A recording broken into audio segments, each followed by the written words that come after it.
Bem, nosso estudo de hoje está no Evangelho de Mateus, capítulo 9, versículo 37. Então disse aos seus discípulos: a seara é realmente grande, mas poucos os ceifeiros. E Emmanuel vem comentar na lição 148 do livro Pão Nosso, Ceifeiros. O ensinamento aqui não se refere à colheita espiritual dos grandes períodos de renovação do tempo, mas sim à seara de consolações que o Evangelho envolve em si mesmo.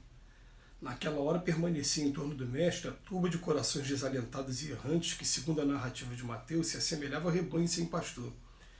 Eram fisionomias acabrunhadas, olhos súplices em penoso abatimento. Foi então que Jesus ergueu o símbolo da seara, realmente grande, ladeada, porém, de raros ceifeiros. É que o Evangelho permanece no mundo por bendita messe celestial destinada a enriquecer o espírito humano, entretanto, a percentagem de criaturas dispostas ao trabalho da ceifa é muito reduzido. A maioria aguarda o trigo beneficiado ou o pão completo para alimentação própria. Raríssimos são aqueles que enfrentam os temporais, o rigor do trabalho e as perigosas surpresas que o esforço de colher reclama do trabalhador devotado e fiel. Em razão disso, a multidão dos desesperados e desiludidos continua passando no mundo em fileira crescente através dos séculos. Os abnegados operários do Cristo prosseguem onerados em virtude de tantos famintos que cercam a seara, sem a precisa coragem de buscarem por si o alimento da vida eterna. E esse quadro persistirá na terra até que os bons consumidores aprendam a ser também bons ceifeiros.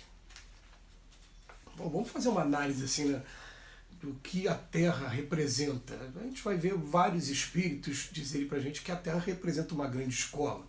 Isso aí em vários lugares, outras religiões, a gente vai ouvir também. Mas vamos pensar no seguinte: os alunos que vêm para essa escola, que já ouviram falar do Cristo, impossível hoje você encontrar alguma religião, alguma cultura que nunca tenha ouvido falar do Cristo. Tá? Mas ouvir falar não significa conhecer. Dentro do círculo cristão mesmo, dentro daquelas pessoas que já se dizem cristãs de algum motivo, de alguma maneira também, são raros aqueles que fizeram uma leitura.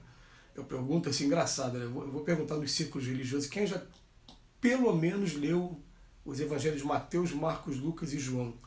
E vai encontrar raras pessoas que fizeram isso. Dentre as pessoas que fizeram a leitura, fizeram o estudo, quantas são aquelas pessoas que resolveram tirar aquelas palavras do papel e passar para a prática mesmo, iniciar um trabalho?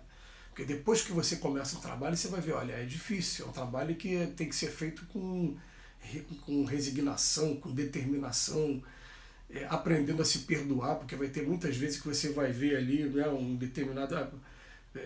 até mesmo o perdão, perdoar não 7 vezes, mas 70 vezes 7, amar os vossos inimigos, e você vai se ver com sentimentos contrários àquilo e falar, meu Deus, eu estou contrário aqui. É difícil até você conseguir ter disciplina de começar a participar daquilo ali. O que eu estou querendo dizer? Eu estou querendo dizer que dentre os 7,8 bilhões de pessoas que tem no planeta, quantos serão aqueles que realmente já leram o Evangelho e já utilizam o Evangelho como uma forma de autoeducação, de busca pela disciplina, de busca por iluminação dos sentimentos? Quantas são essas pessoas? Qual deve ser a porcentagem de pessoas? É muito pouco, e o Emmanuel está falando para a gente aqui, né? Ele está dizendo aqui para a gente que, quando ele fala aqui no Evangelho de Mateus, então disse aos seus discípulos, a seara realmente é grande, mas poucos os ceifeiros. Quem são os ceifeiros? Os ceifeiros são aqueles que estão dispostos a passar pelos momentos ruins, estão com disposição para o trabalho, independente dos obstáculos que apareçam com o trabalho. E ele fala assim, naquela hora, o que estava acontecendo no momento que Jesus falou isso? Um montão de gente ao redor do Cristo, aliás, as pessoas procuravam o Cristo, e é interessante essa fisionomia, porque na hora que eu estava lendo, parecia que eu estava vendo na minha frente, né? Aquele monte de gente com fisionomia acabrunhada, ou então aqueles olhos em penoso abatimento. Você vê que a pessoa está ali em sofrimento mesmo, está triste, está esperando o que essa pessoa tem aí para oferecer de bom para mim, e vai lá, na verdade, para mostrar para o Cristo, olha o que está acontecendo com a minha vida. Não tem coisa melhor para mim, não. Eles estão passando por momentos difíceis mesmo, né? Então Jesus ergueu o símbolo, né, foi o que ele fala para ele, virou para ele, mas quem são realmente os ceifeiros? Ele sempre usa essa linguagem de plantio, quem tem horta, né, quem tem oportunidade de ver o trabalho de roça. Hoje a gente fala roça, porque hoje ficou muito caracterizado mesmo a diferença de cidade para roça. É difícil você encontrar um lugar de roça mesmo. Mas aquela plantação que está ali, olha, se não cuidar daquela plantação, ela vai estragar, ela vai dar bicha. Você tem que estar no momento certo para tirar. E ele fala muito do trigo, né, também, né, do ceifeiro, que era o que acontecia lá na região dele, né, naquela região lá da Judéia. Então o que acontece? A gente tem que começar a pensar assim, né, será que o ceifeiro é só aquele que se declara cristão? Será que é só aquele que já está se propondo a estudar o Evangelho? Ou melhor, ler o Evangelho. Porque ler é diferente de estudar, né?